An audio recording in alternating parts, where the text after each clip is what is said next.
આપ જોઈ રહ્યા છો સંદેશ ન્યૂઝ, તમારી સાથે સત્યની સાથે અને સમાચારોના પ્રવાહમાં આપની સાથે હું કિન્નરી। સમાચારોની શરૂઆત કરીએ તો સૂચિત નવી લગ્ન નોંધણી પદ્ધતિના નિયમો જાહેર કરવામાં આવ્યા છે। લગ્ન નોંધણીની અરજી આસિસ્ટન્ટ રજિસ્ટ્રાર સમક્ષ કરવી પડશે। બંને પક્ષકાર અને 2 સાક્ષીઓની સહીથી રજૂ કરવી પડશે। ત્યારે અરજી કાયદેસર રીતે નોટરાઇઝ કરીને રજૂ કરવાની રહેશે। ત્યારે બંને પક્ષ દ્વારા સરકારી ઓળખ પુરાવા પણ આપવાના રહેશે। વરવધુ અને સાક્ષીના આધાર કાર્ડ આપવા પડશે। લગ્નની કંકોત્રી કે આમંત્રણ પત્રિકા રજૂ કરવી પડશે। સાક્ષીઓના તાજેતરના 2 પાસપોર્ટ સાઇઝના ફોટા, વરવધુએ માતા પિતાના દસ્તાવેજો રજૂ કરવાના રહેશે। માતા પિતાના મોબાઈલ નંબર આપવા પણ જરૂરી બનશે। લગ્ન નોંધણી આસિસ્ટન્ટ રજિસ્ટ્રાર સમક્ષ કરવાની રહેશે।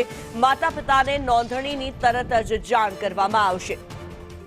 ત્યારે લગ્ન નોંધણીના નિયમોમાં જે પ્રમાણે ફેરફાર કરવામાં આવ્યા છે, જે ફેરફાર સૂચવવામાં આવ્યા છે, આ સૂચિત નિયમોની જો વાત કરવામાં આવે તો અરજીની જે નવી પ્રક્રિયા છે તે જે પ્રમાણે રહેશે।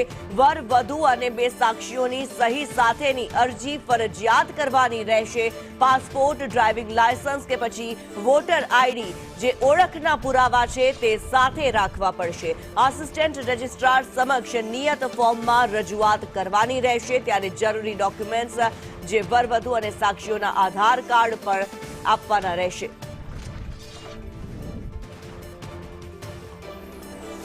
લગ્ન નોંધણીના નિયમોમાં રહીને લગ્ન નોંધણીની પ્રક્રિયામાં ટ્રાન્સપરન્સી અને કડકાઈ જોડેના નવી પદ્ધતિઓ રાજ્ય સરકાર દ્વારા ડિક્લેર કરવામાં આવી છે। કોઈ લેભાગુ ટપોરીઓ આવી દીકરીને સોશિયલ મીડિયાના માધ્યમથી, ઝાંસાઓના માધ્યમથી જે સુખી સંપન્ન હોય, મધ્યમ વર્ગની દીકરીઓ હોય કે પછી નાના પરિવારની દીકરીઓ હોય, આવા લોકો ટાર્ગેટેડ આવી દીકરીઓને પાછળ પડીને એ દીકરીઓનું જીવન બગાડવાનું ષડયંત્ર રચે છે। જે તુલસીનો ક્યારો મા બાપ માટે હોય તેનું જીવન વીંખી નાખવાનું કામ એ આ પ્રકારના લેભાગુ ટપોરીઓ, અસામાજિક તત્વો દ્વારા કરવામાં આવે છે। પંચમહાલ જિલ્લાના કંકોડા કોઈ અને નાથકુવા ગામમાં બનેલી ઘટનાનો આપને જાણકારી આપવા માંગુ છું। આ 2 એવા ગામ છે કે જ્યાં કોઈ બી મુસ્લિમ પરિવાર નથી રહેતો। આ 2 ગામમાં એક બી મુસ્લિમ નથી, જ્યાં ના કોઈ મસ્જિદ છે કે ન કોઈ દરગાહ છે, પરંતુ આ ગામના તલાટી કમ મંત્રીએ અગણિત નિકાહો રજીસ્ટર કઈ રીતે થઈ શકે, આની ઊંડાણપૂર્વક તપાસ કરવામાં આવી। 1 મહિનાનો સમય લોકોને પોતપોતાના વાંધા કે સૂચનો આપવા માટે રાજ્ય સરકારે નિર્ણય લીધો છે। લગ્ન નોંધણીના નિયમોમાં ફેરફાર કરવામાં આવ્યો છે અને જે પ્રમાણે નાયબ મુખ્યમંત્રીએ અલગ અલગ ફેરફાર સૂચવ્યા છે। આ સૂચિત નોંધણીના નિયમોની અંદર જો વાત કરવામાં આવે, માતા પિતાના આધાર કાર્ડની નકલ ફરજિયાત આપવાની રહેશે। વરવધુ તથા સાક્ષીઓના જે ઓળખપત્ર છે તે પણ ફરજિયાત રીતે આપવાના રહેશે।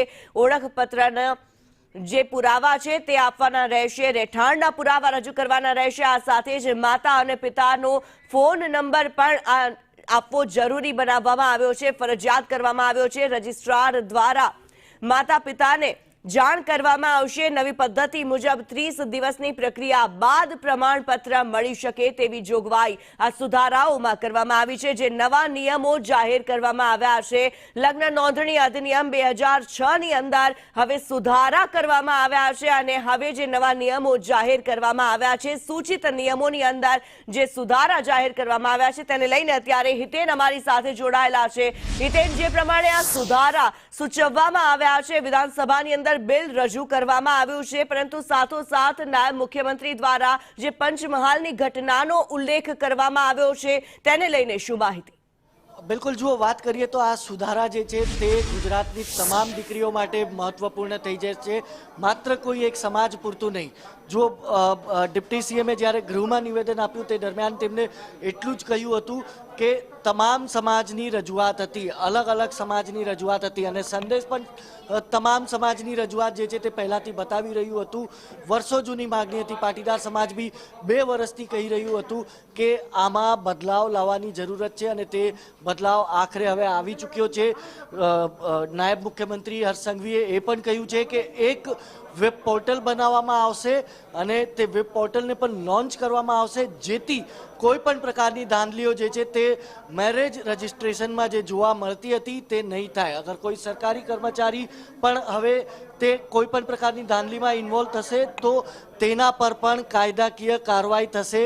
તેવા પ્રકારની સૂચના પણ ક્યાંક ને ક્યાંક ગૃહમાં ડિપ્ટી સીએમ હર્ષ સંઘવીએ આપી છે અને પોતે પણ જ્યારે મીડિયા સમક્ષ આવ્યા તે દરમિયાન પણ તેમણે કહ્યું કે કોઈ પણ પ્રકારની ધાંધલીઓને ચલાવી નહીં લેવામાં આવે અને દીકરીઓને જે બહેલાવતા ફૂસલાવતા હતા તે પણ હવે ચલાવી નહીં લેવામાં આવે. તમામ વિરુદ્ધ કડક કાયદાકીય કાર્યવાહી કરવામાં આવશે, થઈ રહી છે અને તેના જ માટે આ ફેરફાર જે છે તે નિયમોમાં કરવામાં આવ્યા છે.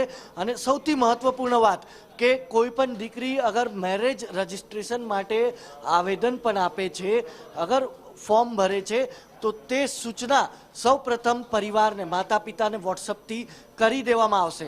તમને જણાવી દઉં, નવા નિયમો મુજબ અગર વાત કરીએ તો પહેલાં સત્તા જે છે તે તલાટી પાસે હતી, પણ હવે તલાટી પાસે માત્ર ને માત્ર તે નોંધણીની ચકાસણીની સત્તા રહેશે. તલાટી ચકાસણી કરીને ઉપર તાલુકા કક્ષાના અધિકારીને મોકલશે અને તે તમામ પ્રોસિજર જે છે તે 1 મહિનાના પીરિયડમાં પૂર્ણ કરશે.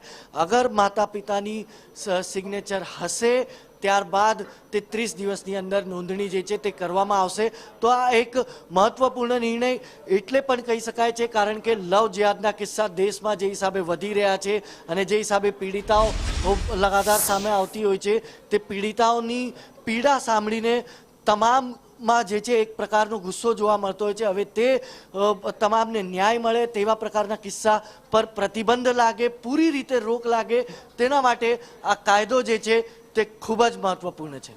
બિલકુલ હિતેન, જે પ્રમાણે દીકરીઓ માટેની જે સામાજિક સુરક્ષા છે તે સુનિશ્ચિત કરવામાં આવી છે આ સુધારાઓની અંદર. મેં જે પ્રમાણે આગળ પણ આપને પૂછ્યું હતું કે પંચમહાલની જે ઘટનાનો નાયબ મુખ્યમંત્રી દ્વારા ઉલ્લેખ કરવામાં આવ્યો છે, એક રીતે જોતા તલાટી દ્વારા 2000થી વધુ 2000 જેટલા જે લગ્ન નોંધણી કરવામાં આવી હતી. નાયબ મુખ્યમંત્રીએ જણાવ્યું કે કોઈ પણ મુસ્લિમ એ ગામની અંદર ન હોવા છતાં આ પ્રકારની નોંધણીઓ સામે આવતા આ મામલો જે હતો, ત્યારબાદ લગ્ન નોંધણીના સુધારાઓની અંદર જે જરૂરિયાત વર્તાઈ રહી હતી તેને લઈને શું માહિતી?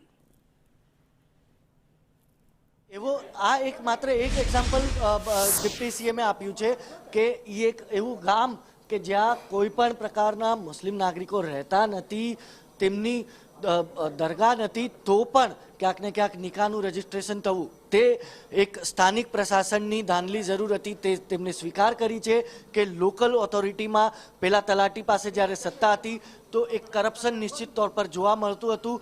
તેના પર પણ તેમણે કહ્યું છે કે આવનારા 2 વર્ષની અંદર આ તમામ ડિટેલ્સ જે છે તે કાઢીને એક કાયદાકીય કાર્યવાહી જે છે તે કરવામાં આવશે. એટલે કે મૂકવામાં કોઈને નહીં આવે.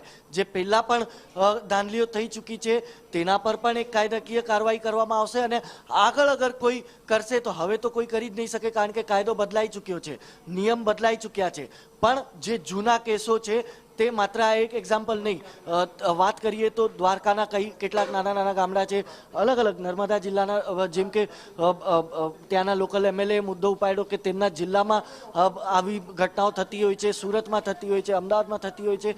તો હર એક સિસ્ટમની ખામીને જે છે તે હવે ચકાસવાના આદેશ પણ જે છે તે આપી દેવામાં આવ્યા છે અને 2 વર્ષની અંદર તેના ઉપર કાયદાકીય કાર્યવાહી કરવામાં આવે તેવા પણ સૂચનો જે છે તે આપી દેવામાં આવ્યા છે અને તે સૂચનો ગૃહની અંદર, વિધાનસભા ગૃહની અંદર ક્યાંક ને ક્યાંક ડિપ્ટી સીએમ નાયબ મુખ્યમંત્રી હર્ષ સંઘવીએ આપ્યા છે. એટલે આ એક એક્ઝામ્પલ તેમને અત્યારે બતાવ્યું છે, પણ આ એક એક્ઝામ્પલ નહીં. જ્યારે આ આવનારા 2 વર્ષની અંદર કાર્યવાહી જ્યારે શરૂ થશે, પગલાં લેવાનું કામ જ્યારે શરૂ થશે, તે દરમિયાન આવા અનેક એક્ઝામ્પલ ખુલશે કે આ એકમાત્ર